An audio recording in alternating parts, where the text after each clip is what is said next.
దేవుని నామమునకు స్తోత్రములండి. ఈనాటి ధ్యానాంశము ఆరాధించే వారిని కొలత వేయమని దేవుడు మోషేకు చెప్పెను. ప్రకటన గ్రంథం 11:1 ప్రకారము, ఒకడు చేతికర్ర వంటి కొలకర్ర నాకిచ్చి, నీవు లేచి దేవుని ఆలయమును బలిపీఠమును కొలత వేసి ఆలయములో పూజించు వారిని కూడా లెక్కపెట్టుము. ప్రభు యొక్క ఆలోచన సరళి గమనిస్తే ఆలయమును కొలత వేసి అందులో పూజించే వారిని కొలత వేయమని ఆజ్ఞ. పరలోకము మనకు నేర్పిస్తున్న పాఠము, ఆలయము అనగా మనమే దేవుని ఆలయము కదండి. మారు మనసు పొందిన క్రైస్తవుడే దేవుని ఆలయము కదా. ప్రాణాత్మ దేహములను దేవాలయముగా దేవునికి సంపూర్ణ సమర్పణ గావించుకున్నవాడే దేవుని ఆలయము కదా. ఈ దేవాలయ నిర్మాణము బయలుపరచడానికి ఎంపిక చేసుకున్నవాడు మోషే. దేవుడు సీనాయి కొండ మీదికి మోషేని పిలిపించి ఇదంతా ప్రత్యక్షపరిచాడు. దేవుడు ఇశ్రాయేలీయులంతా 400 సంవత్సరములు ఐగుప్తులో అలసిన ప్రజలు, బాగా పీడింపబడిన ప్రజలు, వెట్టి చాకిరీ చేసిన ప్రజలు, దేవుని ప్రజలు, ఇశ్రాయేల్ ప్రజలు కదా. వారి కష్టానికి ప్రతిఫలముగా జీతమా అన్నట్లు ఐగుప్తు బంగారమంతా వసూలు చేసుకుని వాగ్దాన భూమికి అడుగులు వేసి కృప దేవుడిగా నేను ఆశీర్వదించాను అని అంటున్నాడు.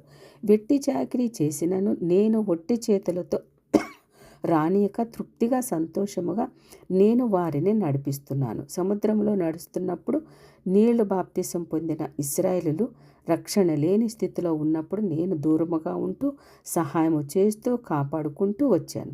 శక్తివంతమైన ఐగుప్తు దేశము వదిలి సుదీర్ఘమైన ప్రయాణం చేయడానికి, మీకు తెలియని వాగ్దాన దేశము చేరడానికి నా మీద నమ్మకమే పెట్టుబడిగా మీరు బయలుదేరారు కదా.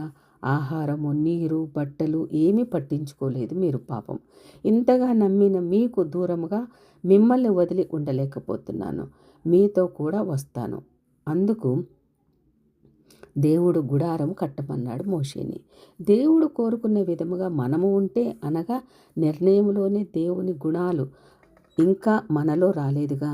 దేవునితో జీవించాలని తీర్మానం వచ్చి ఆయనను అనుసరిస్తే చాలు.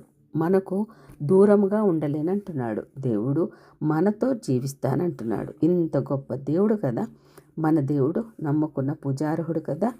అప్పటి వరకు దేవుడు చెప్పినవన్నీ వింటూ ఒక్కసారిగా తుళ్ళిపడ్డాడు మోషే. ఎందుకు తుళ్ళిపడ్డాడు? మీతోనే జీవిస్తాను అన్న మాటకి. వెంటనే మోషే, ప్రభువా, మేము ఇక్కడ ఉండలేకపోతున్నాము, ఇప్పుడిప్పుడే పరలోకం వచ్చేద్దామా అని మేము అనుకుంటున్నాము అన్నాడు సంభ్రమాశ్చర్యములతో. నీవు పరలోకంలో ఉండలేకపోతున్నాను అంటున్నావు నీవు. మేము ఈ భూమి మీద ఉండలేక ఎప్పుడు పరలోకం వచ్చేద్దామా అని మేము అనుకుంటున్నాము అని అంటూ, నీవు ఎందుకు పరలోకంలో పోతావు, ఇక్కడికి ఎందుకు వచ్చేస్తావు అని అడిగితే, అందుకు దేవుడు, నేను వచ్చి మిమ్మును నా సారూప్యంలోనికి మార్చి మిమ్మల్ని కూడా పరలోకం పట్టుకెళ్ళిపోతాను అన్నాడు.